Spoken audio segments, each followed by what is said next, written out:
ತುಲಾ ರಾಶಿ, ತುಲಾ ಲಗ್ನ, 10ನೇ ಮನೆಯಲ್ಲಿ ಗುರು ಭ್ರಮಣ ಮಾಡ್ತಾ ಇದ್ದಾರೆ. ಕಾರ್ಯಕ್ಷೇತ್ರದಲ್ಲಿ ಏಳಿಗೆ. ಇವರು ಅಷ್ಟೇ,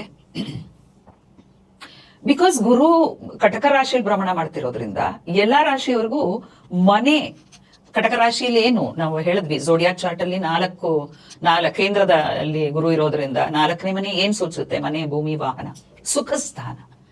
ಸೊ ಮನೆ ಮಾಡ್ತೀರಾ ತುಲಾ ರಾಶಿಯವರು. ಕಾರ್ಯಕ್ಷೇತ್ರದಲ್ಲಿ ಏಳಿಗೆ ಇದೆ. ಧರ್ಮದಿಂದ ಇದ್ರೆ ಏಳಿಗೆ ಇದೆ.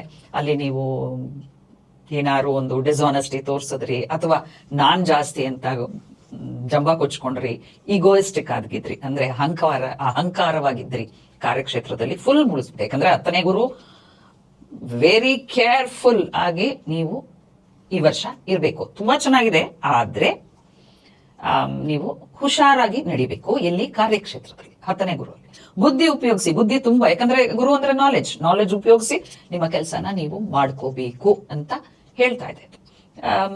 ನೀವು ನನ್ನ ಒಂದು ಸಜೆಷನ್ ಏನಂದ್ರೆ, ಯಾರಿಗಾರು ಹೆಲ್ಪ್ ಮಾಡಿ, ಕಾರ್ಯಕ್ಷೇತ್ರದಲ್ಲೇ ಇರ್ಬೋದು, ಹೊರಗಡೆ ಇರ್ಬೋದು, ಕಷ್ಟದಲ್ಲಿರೋರ್ಗೆ ಹೆಲ್ಪ್ ಮಾಡಿ, ಆ ಗುರು ನಿಮಗೆ ಹೆಲ್ಪ್ ಮಾಡ್ತಾರೆ. ಬುದ್ಧಿ ಉಪಯೋಗಿಸಿ ದಯವಿಟ್ಟು ಈ ವರ್ಷನ ಒಳ್ಳೇದಾಗಿಸಿ. ನಿಮಗೆ ತುಂಬಾ ಒಳ್ಳೆ ರಿಸಲ್ಟ್ ಇದೆ. But help others and God will help you. ಅದು ನಾನು ಯಾವತ್ತೂ ಎಲ್ಲರಿಗೂ ಹೇಳ್ತಿರ್ತೀನಿ, ಎಲ್ಲಾ ರಾಶಿಗೂ ಇದು ಅನ್ವಯ ಆಗುತ್ತೆ.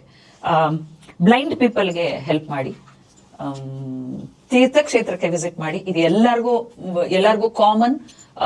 ಗುರು ಇನ್ ಕಟಕ ತೀರ್ಥಕ್ಷೇತ್ರಗಳಿಗೆ ವಿಸಿಟ್ ಮಾಡಿ ಬನ್ನಿ. ತೀರ್ಥಕ್ಷೇತ್ರಗಳಿಗೆ ಹೋದಾಗ ಏನ್ ಮಾಡ್ಬೇಕು ಅನ್ನೋದು ಕೊನೆಯಲ್ಲಿ ಹೇಳ್ತೀನಿ.